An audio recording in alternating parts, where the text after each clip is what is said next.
welcome to Providence Grand Rounds. This is Tuesday, February 8th. We have a great program for you today. Two presentations. First, medication treatment for opioid use disorder, and secondly, pediatric mental health, the impending wave, with Doctors Walsh, Voltarelli, and Chiarelli. Before that, though, there's some housekeeping. So if we can go to the next slide. First off, meeting logistics. All attendees are muted in this environment. So if you try and ask a question, please use the Q&A box. I'll be watching that throughout the presentations and moderating those. This presentation is being recorded and we posted on the Caregiver Grand Rounds site, where you can also review previous Grand Round recordings. Next slide. There is continuing education information. You can see the links in the slide with the key codes. These will also be posted in the chat, so you can refer to them later as well for application for continuing education credits. And next slide, disclosures. There are no significant disclosures. You can see the presenters and planners as noted on this slide. All the content has been confirmed to be evidence-based and unbiased. So next slide. Learning objectives for the presentation. At the end of the session, participants will have an increased ability to both describe effectiveness of medication treatment for people with opioid use disorder, discuss the need for pediatric mental health awareness and intervention, identify differential presentation of signs and symptoms in youth, and recognize Blackbox warnings. And with that, I believe we will dive into our reflection. And we have Renee Rafferty, who is going to provide our reflection for us today. Good morning, everyone. My name is Renee Rafferty, and I'm the Regional Director of Behavioral Health for Providence, Alaska. And I'm excited to spend a little bit of time talking with you about the patients that have been impacted by treatment of opioid use disorder and the power that can happen when we transform our culture to see substance use as a disease process, and that we can all learn how to provide evidence-based practice and in every setting. Over the last 5 years, Providence has been dedicated to changing the way that we talk to patients about substance use, the way that we help them understand their disease process. And we've done that in many different ways. And today I want to share a story with you that this type of care would not have been possible without telehealth, number one, and number two, it was life-saving. And number three, it transformed how the caregivers also saw the treatment of opioid use disorder. So I'll share the story of a man that in 2019 lost his wife from cancer, and he was working in the construction industry, and he was, in the beginning of the pandemic, he was employed. His employer had said to him, we plan to make it weather the storm, and they shifted his job so that he could be able to be in a unit that was actually still running. And he was really grateful that he had employment. But when he lost his wife, he became very distraught and actually got into an accident that required a surgery. And the surgery led to a prescription of opioids. And due to his depression and grief and loss and his surgery not going very well and being in a lot of pain, he became addicted really shortly after being prescribed. He describes, just increased amount of use to the opioids that he was prescribed, and then was unable to keep his employment because he was not able to wake up in time due to his addictive processes with the prescription, and lost his job within 6 months and was homeless. And where Providence connected with him was he was in a homeless shelter, and our behavioral health and primary care team had lifted very quickly a small integrated clinic within the shelter. And so we had peer support and a clinician on site, and we had a provider that was able to be there whenever we had anybody walk into the clinic and do a quick assessment. He came in originally for his pain associated with the surgery that hadn't healed very well, and immediately was assessed for depression associated with the complicated grief and his opioid use. He was prescribed Suboxone and immediately started to engage in the rest of the care that he needed to move out of the shelter and move back into care and to look for employment again. he quickly was able to tell us that he could not have imagined being able to come out of that, all of those really traumatic life experiences. But because Providence had really looked at how do we provide care, how do we make sure that people get screened, how do we talk to people openly about their addiction, he was able to understand that, you know, that it wasn't his fault and that he wasn't to blame, that there were many different factors that led him to having an opioid use disorder. And I'm not sure if we would have been able to provide that level of care that fast, but I know that the telehealth opportunity, because we had been working for so many years and being able to screen right away and ask him the right questions about the opioids that were prescribed, he was able to quickly say, yeah, you know what, I'm using more than I need to. And then I started to ask others for other ways to supplement my prescription when I was cut off from my prescription. So it's just an incredible story that gives me hope that we can continue to help people with understanding the disease process and seeking care, and then knowing that safely we were able to use telehealth to provide medication that Dr. Walsh will be talking about just in a few moments. So thank you so much for letting me share. Beautiful story. Thank you for sharing. We can advance the slide. I had the pleasure of introducing our first topic, medication treatment for people with opioid use disorder. This topic will be given by Drs. Walsh and Voltarelli. As introduction, Dr. James Walsh went to medical school in Brooklyn, did his family medicine residency in the Bronx. He worked as a community health worker, primary care provider for 7 years, then did fellowship training in both addiction medicine and high-risk obstetrics at Swedish. Since then, he has worked at the Swedish Addiction Recovery Service and is program director for the Addiction Medicine Fellowship Program. Dr. Lisa Voltarelli is a current fellow with the Swedish Addiction Medicine Program in Seattle, Washington. She received her medical degree from Boston University School of Medicine and completed residency at Swedish First Hill Family Medicine Residency. When she completes her fellowship, she plans to continue to work in full spectrum family medicine and addiction care. It's my great pleasure to introduce them, and I'm going to turn it over to you, Drs. Walsh and Voltarelli. Thank you. It is such a pleasure to share this with the grand rounds for the whole system, and I really appreciate people's time, people making time for this important topic. You can hit the next slide. So the punchline is, opioid use disorder, or what people think of as opiate addiction, is a chronic medical or health problem. It's a very high-risk condition, but it responds to medication treatment with proven life-saving benefit.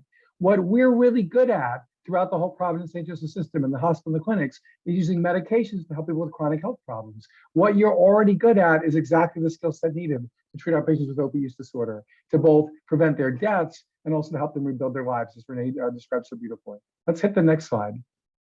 You've probably seen graphs like this before. Mortality due to overdose deaths has been spiking dramatically. It began with the wave of prescription opiates and OxyContin. It became heroin a few years ago, and more recently it's fentanyl. This graph is already out of date, but it still looks like a big spike like that. The last time they counted, there were 100,000 overdose deaths. And in the last year, in the 25 to 40-year-old group, there were more deaths due to overdose than there were due to COVID. So even in the middle of a pandemic, opioid use disorder is remarkably dangerous for people and often killing people who are quite a bit younger. Next one. Okay, I'm going to pass it on to my esteemed colleague, Dr. Voltarelli, who's going to tell us more about how we're going to help people get better. Yeah, so the good news in this story is that there are several excellent FDA-approved, evidence-based, highly effective medications for the treatment of opioid use disorder. So I wanted to take a moment to just review some of those here. So methadone, people may be familiar with, is kind of our kind of gold standard for treatment. It's a full opioid agonist. It's available only at opioid treatment programs, very effective at treating people and reducing mortality. Not really available in an office-based setting, but we can certainly support people who are receiving this treatment. Buprenorphine is kind of our favorite go-to agent for office-based treatment for opioid use disorder. It's a partial agonist. So it has a ceiling on respiratory depression, making it very safe. And again, sort of really appealing for treatment in an office-based setting. It treats cravings, withdrawal symptoms, and most importantly, reduces mortality. It is available in sublingually, Suboxone, Subutex, and Zubsolv, and as a long-acting injectable is Sublocade. Naltrexone can be effective in some situations. It's an opioid antagonist. Like I say, it can be effective. It doesn't have the same mortality benefit as the other medications, so not as often our go-to. It's available for opioid use disorder as an injectable long-acting known as Vivitrol. And then just sort of in thinking about other treatment pathways, what we've learned kind of over the years is that, people say medication assisted treatment, and in fact, medication is the treatment.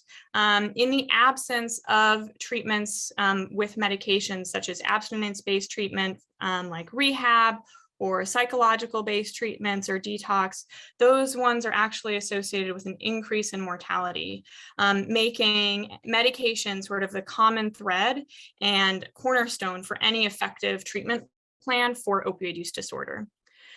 And now, since buprenorphine is kind of our best friend for office-based management of opioid use disorder, I wanted to take some more time to kind of review the evidence for this. So next slide. So this was a study from several years ago with 40 participants kind of in 2 different buprenorphine arms. It was a highly structured kind of supportive treatment setting in which patients had supervised daily administration and multiple types of frequent therapy, group and individualized. And people were randomized to a maintenance condition, which is labeled the buprenorphine arm, in which they received 16 milligrams a day, sort of ongoing, and a control condition in which they received kind of a 6-day taper of buprenorphine followed by placebo. So it was randomized, blinded, placebo-controlled. And the findings are, as we can see, are really quite remarkable. So in the maintenance condition, there were no deaths, so 0% mortality and about a 75% retention rate. And in the control condition, the taper condition, there was at the end of the study 0% retention and 4 deaths, so 20% mortality rate in this granted small study. And so because of this finding and many similar, it is really no longer the standard of care to offer taper or abstinence-based care, as we've learned that it leads to an increase in mortality. Next slide. So since that study, we've actually had the opportunity to answer this question with much higher powered studies. So these are some data from studies in the US with tens of thousands of participants. And what we know is that people treated with methadone or buprenorphine have a significant reduction in overdose rates. So people with opioid use disorder treated with buprenorphine have a 60% reduction in rate of overdose. And when combining, looking at those treated with buprenorphine or methadone, there's a 75% reduction in rate of overdose. And in these studies, we've had the opportunity to look at various treatment pathways, including behavioral health, intensive outpatient treatment, inpatient or residential treatment. And in the absence of medication, these treatment pathways do not have any effect, or do not really move the needle in terms of decreasing overdose. And it goes beyond, medication goes beyond overdoses. We've actually learned that people treated with medication have a reduction in acute care utilization. So about a 30% reduction in emergency room or inpatient hospital visits. So again, demonstrating the amazing effectiveness and difference we can have on people's lives and our healthcare systems by providing medication for opioid use disorder. Next slide. So if we look a little bit more in the numbers here, in this study with like 45,000 patients or something, there was a 60% reduction in overdose rate, and that's an absolute risk reduction of 2.9 per 100 person years, which comes out to a number needed to treat of 34 people in 1 year, or 3 people over 10 years to prevent 1 overdose, which is really quite substantial. If we think about this compared to other evidence-based treatments in medicine, the life-saving power that buprenorphine has is impressive. Next slide. So if we look down here, if we kind of compare this to, for example, diabetes care, if we look down at the bottom of the slide, so for kind of thinking about standard kind of evidence-based benchmarks really for taking care of people with diabetes, someone treated with metformin who has diabetes, we have a number needed to treating 14 people over 10 years to prevent one death, or achieving optimal blood pressure control in a person with diabetes, treating 14 people over 10 years to prevent one death. And if we jump back up to the top of the slide, thinking about comparing this to buprenorphine, if we treat 34 people over 1 year and we're preventing one overdose, that's, like filling our waiver, for example, or 3 people over 10 years. And that's not to mention the incredible gratitude that we get from our patients, the families preserved, the jobs saved, really the lives upheld by treating our patients with opioid use disorder with this incredible medication. There's not much you can do that so dramatically changes the quality of life and mortality of our patients. Next slide. So I would like to take a moment and kind of look at the trends in buprenorphine kind of prescriptions in the United States over the last 10 years. So these are data kind of capturing the majority of prescriptions for buprenorphine generated in the United States over the last 10 years. And what we see, number one, very clearly is the number of people accessing care, buprenorphine care, has increased substantially, kind of demonstrating that our healthcare system is providing more of this necessary care. And more importantly, the people who are providing that are primary care doctors and increasingly other prescribers. So other physician subspecialists, dentists, pharmacists, nurse anesthetists. And in fact, the kind of proportion of buprenorphine care being provided in an addiction medicine specialty clinic is declining. Really demonstrating that the future of buprenorphine care is no longer within a specialty addiction medicine clinic, but really lives in the home of primary care providers and other prescribers who are seeing patients for other medical indications. And with that, I will turn it back over to Dr. Walsh. Next slide. You're on mute. So if we think about opioid use disorder as a medication problem with a behavioral component that is driven by genetics and often choices that were made in life when you were quite young, that's exactly the same as type 2 diabetes. And all the things you already know how to do for type 2 diabetics, medications, counseling, monitoring, applies perfectly to treatment of opioid use disorder, except for you got to get this waiver. So this goes back to laws written over 100 years ago. They're kind of obnoxious, but there they are. We have to work around them. And the current administration decided we need to make it easier for people to get the waiver. Now, in the past, a physician had to take an 8-hour class to apply for waiver, and an APC or a nurse practitioner PA had to take 24 hours of online training to get the waiver. But they realized that's terrible, so they're getting rid of that. You still need a waiver, but you can get your waiver for free now. So we really want to normalize the treatment of opioid use disorder throughout our system, which means we want every provider who might be doing primary care, mental health care, or writing hospital discharge prescriptions, or really running into patients with opioid use disorder to be ready to go if they have an opportunity to treat somebody. So we really want everyone to get their waiver. It's really simple to do. So we did make a SWAY announcement. If you're into SWAY, you got to be logged into Providence. There's a little video of an ER PA getting his waiver in real time. It took 7 minutes, although it did take a month and a half before it was received back from the government, but it took him 7 minutes of his time. And it also describes some of the issues around starting buprenorphine. Let's go to the next slide. It's so easy to do. You need to know your NPI, you need to know your DEA. If you are a PA, you need to know your supervising physician's DEA. I'm assuming most of us can get our NPI and DEAs quickly, although people don't always know their supervising provider's DEA number. But gather that information, it just takes a few moments. Next slide. So just to cap again, this is our responsibility. This is a common condition that affects 1 to 2% of people. It has a very high mortality. It's relatively easy to treat and has wonderful outcomes.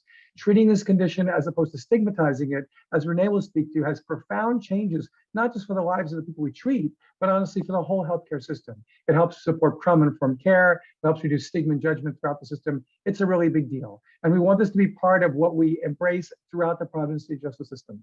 I've said before that we wouldn't hire a doctor who declined to treat a diabetic because he thought patients should just lose weight and take responsibility for that problem themselves. If they didn't feel comfortable treating diabetes, they wouldn't be acceptable on the medical staff.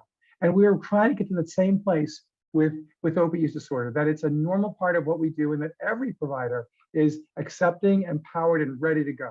So we're asking is that if you are a medical director, a team leader, that you are obviously making sure you get your waiver, investing those 7 minutes, but also making sure the rest of your team has done the same thing so that when they have a patient in hand, you don't have to stop and find somebody else, that you can use the power you have and the skills you have to treat that patient effectively. And I think that's the last slide. Is that true? Can skip. We talked pretty fast. We want to save time for questions. So we are ready to do that. I'll start with a question. Doctors Walsh and Voltarelli, what are the most common reasons you think PCPs don't want to get a waiver? What have you heard? Do you want to take a crack at that, Lisa? Let's see. I think with any kind of new medication, it can feel overwhelming and feel like there's things that I need to be doing that I'm not sure how to do. I think that is one thing. I do think that kind of the waiver process makes it kind of implies that we need extra and above and beyond training, whereas we really don't need that for any other medications. And it's really kind of a historical legacy that is in place. So I think those are some of the big reasons. I think another thing is that I just haven't got around to it yet. So I've talked to providers who actually taken the 8-hour class and they just were busy. And so they didn't log in, just like I would not renew my license if someone didn't remind me to do it. So we need, as a system, the leaders need to take responsibility to make sure our people get online. And I've had people who plan to do it and they just get distracted, and then sometimes people don't want to be the one to go first, or they're scared. Well, what if all the people come to me if I'm first? In fact, we've seen this experience when people introduce buprenorphine prescribing. The patients who come are usually super dependable, super reliable, very happy to be there. Although there is a range, like in the range of all humans, but people are very motivated to get this treatment, especially if you're the first provider in your neighborhood offering it. People can choose when they sign up to be listed on the government website as a buprenorphine prescriber, but they can also choose not to be listed and just kind of keep it in their back pocket for when they run into a patient who needs their help. And honestly, for most of our primary care providers, we want you to take care of patients in your panel. Pain patients who've gotten out of control, like the patient Renee described so beautifully. The 22-year-old of someone you're already treating for diabetes and high blood pressure, who's now in trouble. They shouldn't have to go to some specialized outside treatment. You can do that in your practice. And for our hospital providers, we want to take care of this while they're at the hospital and set people up for success when they leave. That's an excellent point. Oh, am I still on mute? No, okay. Yeah, you raised the question in my head of, if I got a waiver and started prescribing, would I get this influx of patients? And it sounds like that's not the experience. That one of the biggest challenges, especially for hospital providers, is making sure that they'll have somebody on the outpatient side to be able to prescribe. But we've thought a lot about that as when we set there is a set of orders for the inpatient system to start buprenorphine, as well as for starting methadone. And there was a lot of anxiety. What if people don't have follow-up? But if you had a patient needed insulin in the hospital because their sugars were in the 400s, you would not give it until you found out some doctor near their home who could provide them with insulin. Maybe they have to drive 80 miles to find a doctor. Maybe no one takes their insurance, but we're still going to do our best to treat them while they're in our care. And then as a system, it's our responsibility to make sure people have the care they need. So the methadone is really outside of our purview because you have to be an OTP to set that up. Although it's helpful for our doctors to make relationships with the OTPs. But buprenorphine, that's in our wheelhouse. So if there's a lack of providers, that's kind of on us in the end. And if we get people wavered up now, they'll be ready to go when it's needed. All right, there is 2 questions now. First, are there concerns about misuse of buprenorphine? And are there any off-label use out there as a street value to this stuff? Dr. Brewer, those are fabulous questions. So there is some diversion of buprenorphine. So people who have been a part of the community of people using illicit substances take a while to learn to separate themselves from that community. So sometimes people will ask you for some of your buprenorphine if you're getting it prescribed. So there's been a lot of research about why people use diverted buprenorphine. Most people use it because they're trying to detox themselves, because they're trying to not use when they're doing something important, like visiting their mother or going for a job interview, or because they couldn't get heroin or fentanyl that day. In fact, most people using illicit buprenorphine are doing something way more healthy than using the heroin or fentanyl they were using beforehand. The public health people aren't too concerned about diverted buprenorphine. Now, that being said, I don't like it if my patient diverts their buprenorphine because I'm trying to encourage them to separate themselves away from their using peers. But here's an amazing thing. When you're on buprenorphine, if you use heroin or fentanyl, you pretty much don't feel it. And that breaks the reinforcing pattern, which makes that not just the using, but even those relationships a lot less salient for people. And you'll see over time, people distance themselves away from those relationships because they're no longer getting an effect from using opiates. In fact, the partial blockade aspect of the buprenorphine is probably the most important therapeutic part. The DA has not been on providers about this, and there hasn't been any hassle of anybody. Occasionally, there's been some communities where one pharmacy is doing all the buprenorphine in town, and the DA's been annoying some pharmacists, but we haven't seen an issue for any of our providers. The other question was off-label indications. You can use buprenorphine off-label for pain treatment. Now, we haven't spent a lot of time on that here, so that gets into the how-to, and we thought we'd save that for another time. But switching people on chronic opiates for pain to buprenorphine for pain often leads to profound clinical improvements. Mild improvements in the degree of pain, usually people goes down about 20%, but huge improvement in function, and patients stop obsessing about their medicine and start spending time on their life, their grandchildren, their activities, going fishing, whatever it is. We've seen so many people return to their lives when they switch from opiates for pain to buprenorphine for pain. There's some tricks to that. I would mention for any of the groups here, our providers, including Dr. Bactorelli, would be happy to come on Zoom or maybe in person, visit your clinical group, talk about some of the details about how to make this stuff happen, the prescribing tips, the regulatory tips. We want people to have all the info they need. You don't need an 8-hour class, but a 60-minute conversation can be pretty helpful. You just answered a question that Renee typed in an answer to the chat, offering yourselves as training. One of the questions was, how do we get longstanding providers, these pillars of the community who have their practice patterns and haven't changed, how do we convince them to change? And it sounds like you're willing to come. Oh yeah, we're excited to do that. That's probably the most important thing we can do. There was one other question about methadone, and I assume this is the hospital provider. Methadone has a lot of advantages in the hospital setting in someone with terrible acute pain who's going through surgery. And buprenorphine can be used in that setting, but it's trickier, and methadone's a little simpler. If you have someone on methadone and you want to switch them to buprenorphine, it can be done by using what's called microinduction, but it takes about a week, and that might be hard in the hospital stay. But it is an option, and if you have a patient ever, give us a call, we'll talk you through it. Conversely, people can stay on methadone, and while I love buprenorphine, I also love methadone. So methadone is a very effective treatment, and for our hospital providers, all of our hospitals should know how to get someone on to connect with the local methadone clinic. It means making a personal connection, just like you need to get someone to a skilled nursing facility or getting someone to dialysis. These are skill sets our hospital teams need to know. But methadone is a very effective treatment, so we shouldn't feel bad about sending someone home on methadone. One more question, and it's a great one. Are there patients with opioid use disorders for whom you would not recommend buprenorphine? What factors tilt it towards more risk than benefit? Do you want to take a crack at that, Lisa?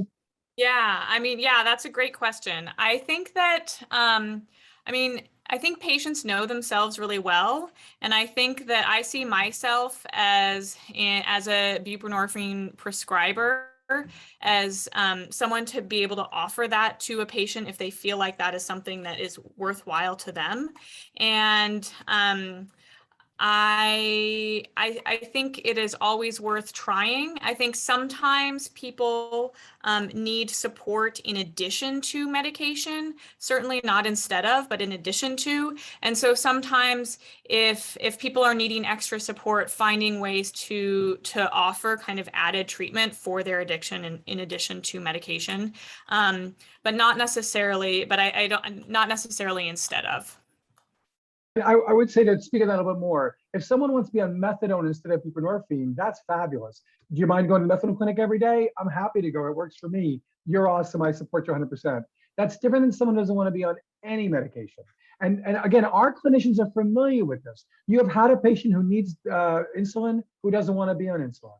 You've probably had a patient who needs dialysis who doesn't want to be on dialysis. It's painful and it's scary. And we are very good at helping people learn to accept this. The difference with opioid use disorder is it is also stigmatized. So if I somehow manage to get sober without any medication, it's almost like I never had that problem, which means I don't have the shame of being sort of weak-willed or something.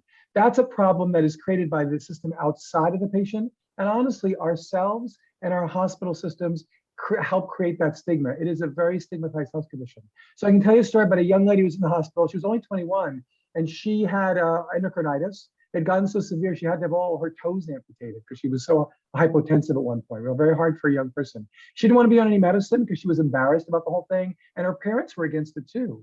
We had to have about 3 meetings. One of our fellows did this, David Sapienza, 3 meetings with her and her parents to help her understand why this would be beneficial for her. And she came around. Now, this is about 4 years ago. She's still on her Suboxone. She's very sober. She was recently dancing at her sister's wedding despite the toe situation. So that was a very rewarding experience to see. She's connected with her family. She's moving forward in education and her career. People do really well on medications. The relapse rate without medication is so high as to be basically universal. It's roughly 90%, maybe higher still. Again, just like patients, you can treat them in the hospital, but if they don't have a follow-up plan, it's going to fall apart. So it's part of our job to reduce stigma and to help people accept the medicine. And the way I found that for me, what works best is appreciating the unique specialness of each human, makes them feel like you like them and admire them and respect them, and they're not just about their addiction, and then they're happy to move forward. And we've seen patients every day who thought they would never do it have great success. That's a great presentation. There is one more question, but it's the other presenter, and I don't want to take away from their time. So maybe in like quick 30 seconds, quick comments on MAT and pregnancy. Super crazy important. The answer is yes, yes, yes. Even more important for pregnant people. Good for the mama, good for the baby, leads to healthy birth outcomes, and they get first of the line if there is a line in your community. So absolutely pregnant people. And actually, we spend our job is largely around caring a pregnant woman. That's most of what we spend our energy on. Thank you. I'm going to bring us to a close so we have time for the next presentation. That was rapid fire and amazing. Thank you both. If we can move to the next slide, it's my great pleasure to introduce part 2 of our program for today, Pediatric Mental Health, the Impending Wave. Dr. Megan Chiarelli is a native of Spokane, Washington, and completed psychiatry residency at the University of Washington Spokane location, and then child and adolescent psychiatry fellowship at Seattle Children's Hospital. After working with Swedish's ambulatory behavioral health program for 3 years, she relocated with family to the Los Angeles area, where she practices out of Facey Medical Group and serves as the Providence, Southern California region's Mental Health Institute medical director. Dr. Chiarelli, it's my great pleasure to have you with us. Table is yours. Thank you so much. Next slide. So we keep talking about COVID in terms of waves, and we see a lot of really dramatic graphs. Go ahead and go to my video, play it double speed. And when we're thinking about the second, third, and fourth waves of these surges, we're not necessarily thinking about other health compromises that might happen on a different scale. So when I think about a tsunami, I think I'm struck by some of the Japanese imagery, like the Great Wave of Kanagawa, which we've probably all seen. This is actually, though, video footage of a tsunami that happened in Japan in 2011. And you'll see that it's not so much like a giant wave coming at you, but a continuing roiling surge, like an endless pressure of water. And as the video goes on, you'll see that the water breaches the barricades, and basically this whole region was decimated. So next slide.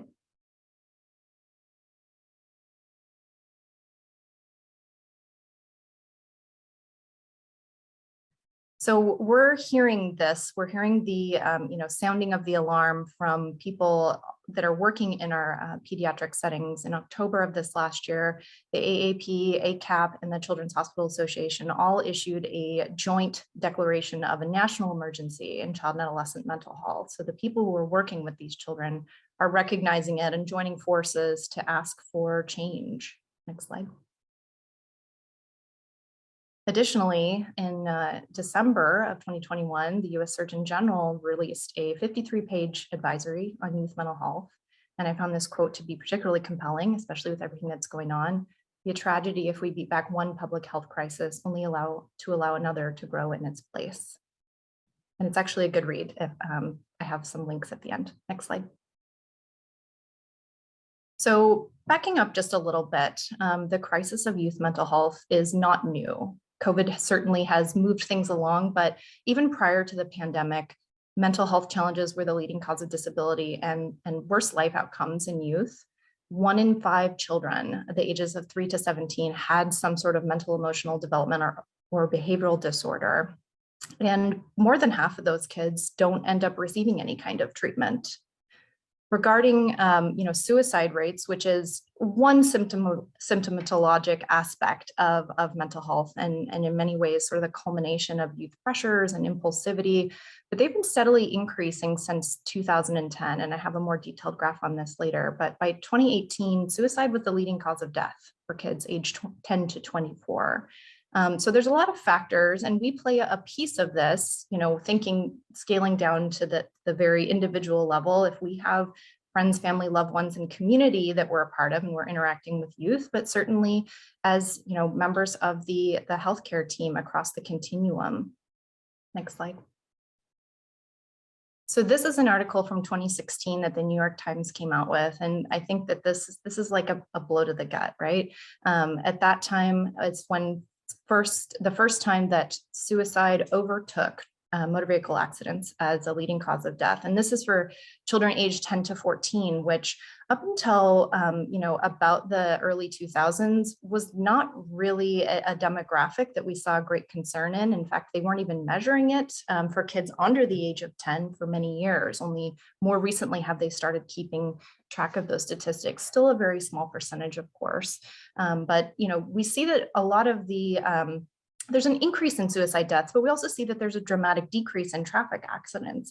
And I think that demonstrates that if we as a society and we as part of like public health initiatives recognize that changes need to be made in terms of safety, in terms of education, that you can make really dramatic improvements. So it's both the decline of the traffic accidents that we as a community, but also as a health system play a role in when it comes to educating people about driving under the influence and using child safety seats adequately and up to appropriate ages, which also included changes with the laws and seatbelt laws, as well as requirements for booster seats up until the age of 7, for example. So this, I think, demonstrates both that we have a rising concern with suicide, as well as the fact that we can really make change. Next slide. So I think we've all been living through the pandemic as well as taking care of our patients during the pandemic. But if you think about the impacts to youth, social isolation, they were doing virtual everything for a very long time.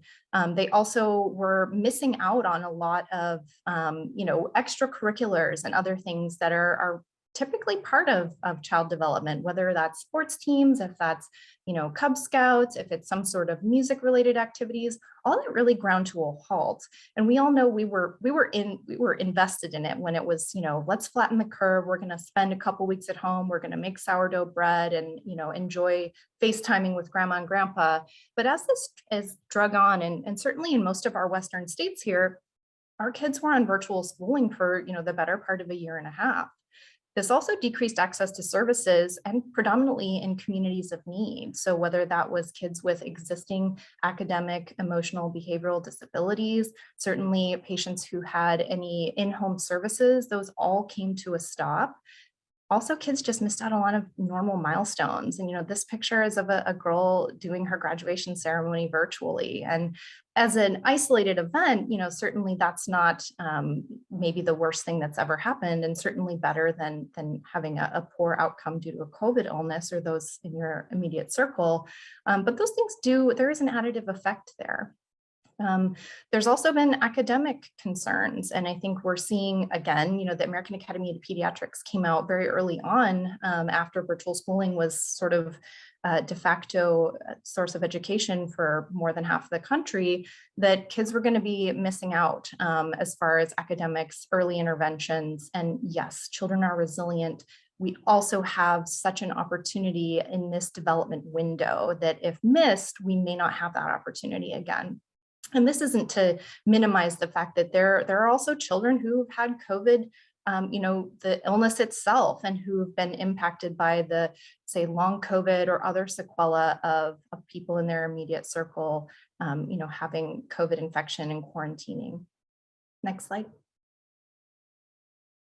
So this was a little bit demoralizing as well, but I promise we'll get to some action items here. So for every 4 US COVID deaths, 1 US child loses a parent or a caregiver. So either a primary or secondary caregiver, whether that's a grandparent and uncle.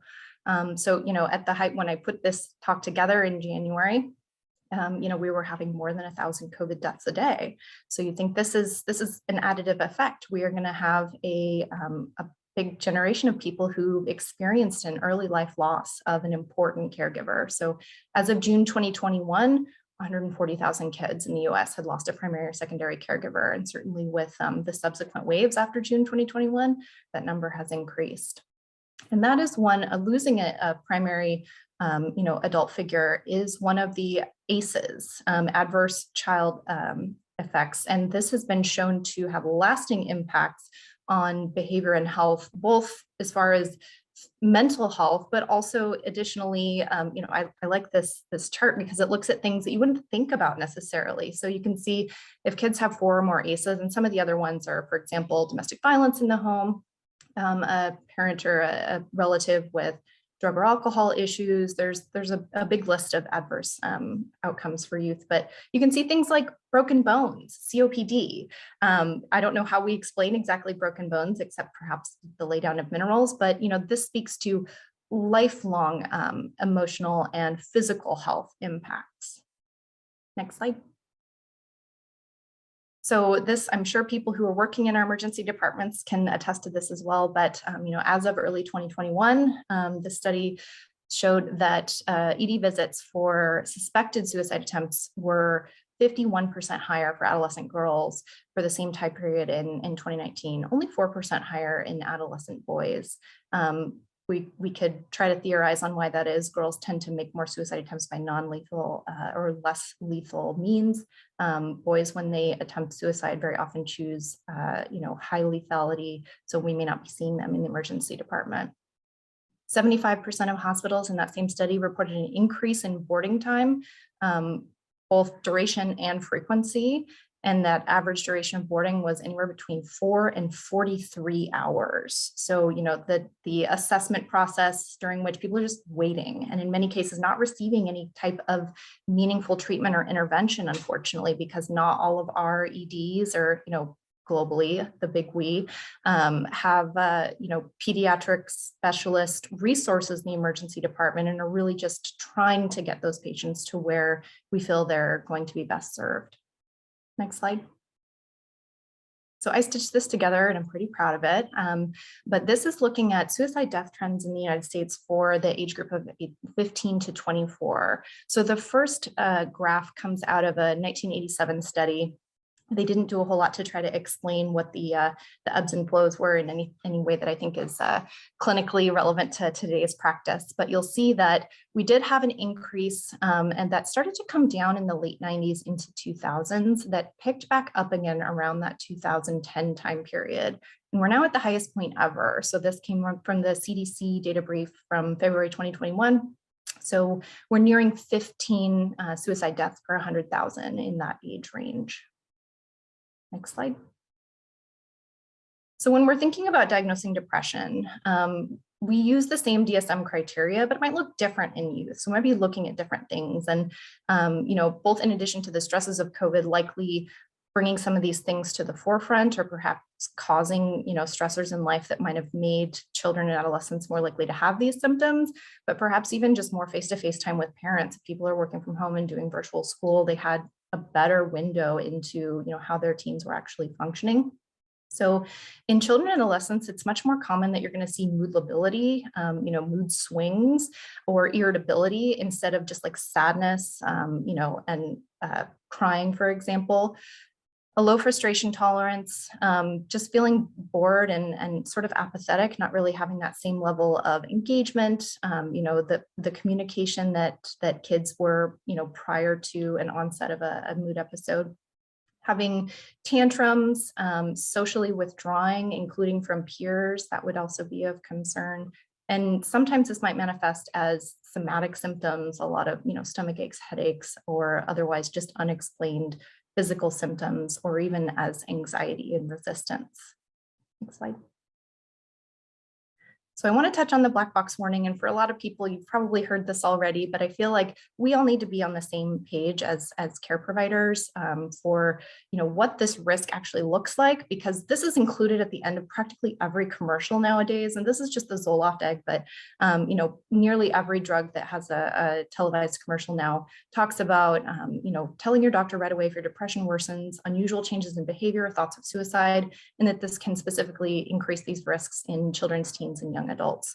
So I want to just dive into this a little bit so that we can talk about this in ways that might dispel some of the immediate concern that might arise in folks when they hear this warning, or that this is just part of our general conversation. Next slide. This is actually the whole warning. So it's not just that one spooky sentence that you hear at the end of every commercial. Next slide. So if we dive in, this is actually what's in the box.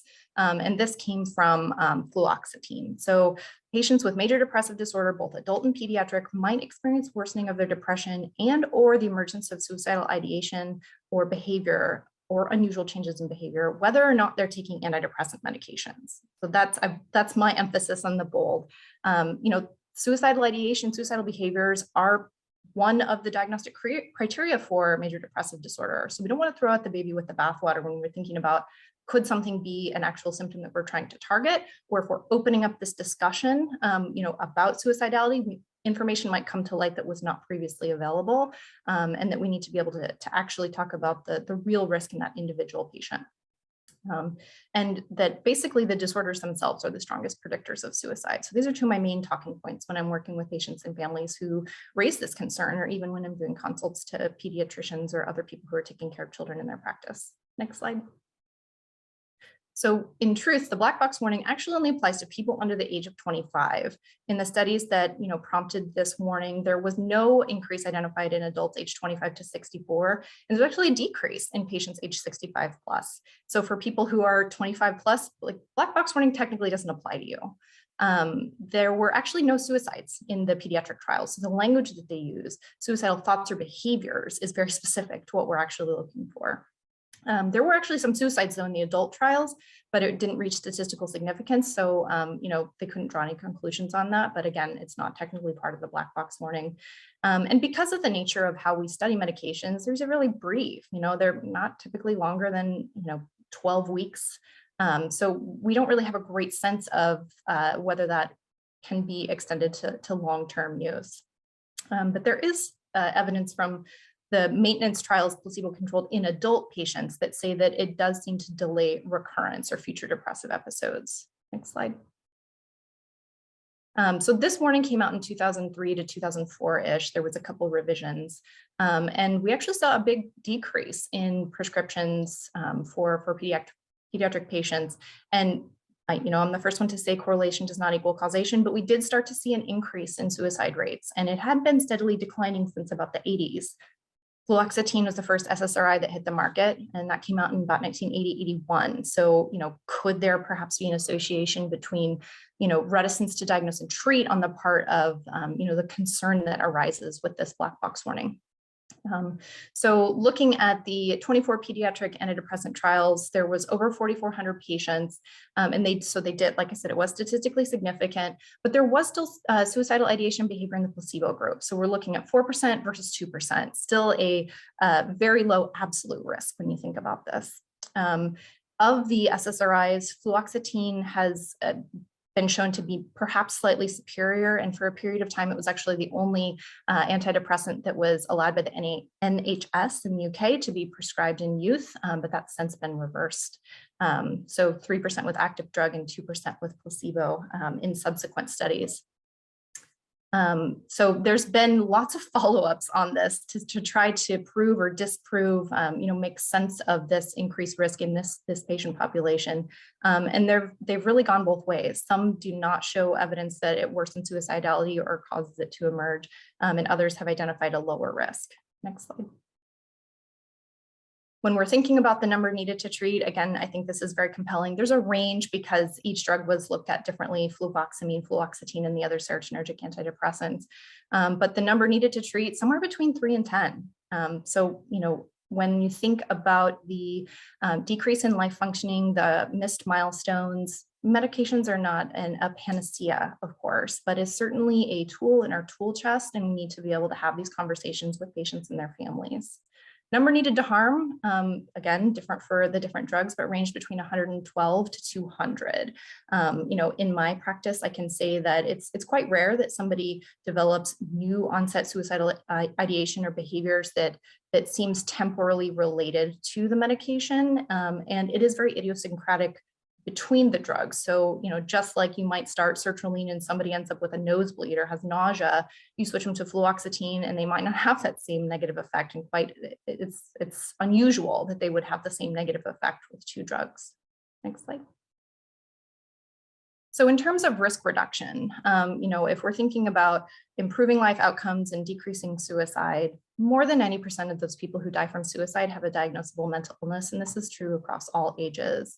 So with improved reduction and some of our efforts that we're already doing, including, the rollout of the PHQ in terms of screening, using the Columbia Suicide Severity Rating Scale to better address risk, and then doing safety planning with people, including, removal of firearms, safe storage of medications in the home, and also access to resources, crisis phone lines, and establishment of just a rapport with their families, their natural support systems. By and large, kids are in a little bit better position than many adults, and because they're usually part of a family system. Some family systems are suboptimal and may contribute to some of the stressors, but there are at least some people who can advocate for this child and look out for this child, to some degree that we can really call upon, which we may not have in adult populations. In terms of risk, firearms are most commonly associated with death, so they don't make up the majority of suicide attempts, but they're 90% of suicide attempts with firearms are fatal. So, when we think about the major forms of risk reduction, it's access to means. In most of our states that Providence is in, including Washington and California, I'll have to look at the others as the two states have practiced in, but there are red flag laws that allow for a civil, non-criminal removal of firearms if there is an identified risk of harm to self or potentially of others. It involves informing law enforcement. The firearms are removed and then can be petitioned for reinstatement after 6 months. It doesn't go on your criminal record. It doesn't impact your, Second Amendment rights in the same way that, for example, involuntary commitment might. So we need to not be afraid to ask about this when we're thinking about this as a public health initiative. So in the same ways that our patients treating pediatric patients, or those that are treating pediatric patients are asking about helmets, they're asking about, drunk driving and riding in cars with people who are under the influence. This falls under that same umbrella in terms of knowing what kind of environment people are in. When I was in training, people were still talking about contracting for safety, and occasionally I see this language come up still.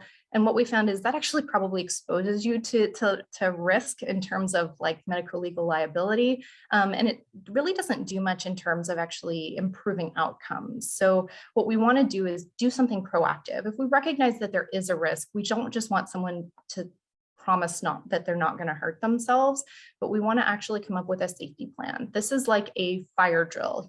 At schools, you want to know when the time comes what you're going to do, so you're not trying to plan and think through that, because most times when people are in that place where they feel like they have no other options, they're not in problem solving mode, which is part of why just reduced access to means works so well. People aren't problem solving if they think about one method to hurt themselves and that is not available for one reason or another. Studies suggest that they do not then go out and find another potentially lethal means to hurt themselves. That is very, very atypical. Next slide. So I don't know if some of you guys have seen this, but it kind of struck me, you're not stuck in traffic, you are traffic. You are the sluggish problem. So I would challenge us to think about, next slide. We're not stuck in a broken mental health system. We need to do what we can to fix it. Next slide. So the joint advocacy, and this is pretty consistent between the Surgeon General's warning as well as the AAP, ACAP, and the CHA. We need to advocate for increased funding. We all know that there is an access issue and that a lot of this circles around, parity, for example, and educating the next generation of psychiatrists. I've seen studies from a few years back that probably on the order of 2/3 of psychiatrists are approaching retirement age. And while psychiatry can be practiced well into your silver years, we're not necessarily doing what we can to meet the need that we know is coming. So we need to address some of the regulatory challenges regarding telemedicine. COVID may have paved the way for a lot of that, but we need to put pressure on the systems that support this continuing as a resource. Improvement of implementation at meeting people where they're at, and kids are in school. So what can we do in terms of school-based programs for identification, and in states where it's legal for children to consent to their treatment, to actually provide some of that treatment there, and if not, to liaise that with community partners.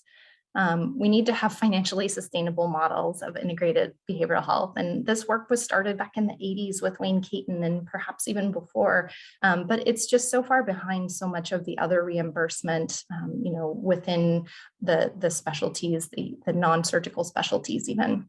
We need to do more to talk about suicide risk prevention and really access all those resources.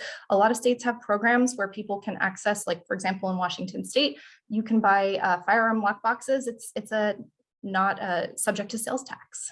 So there's lots of ways that we can implement easing the way of people to do the thing that's the most safe, to make that the default.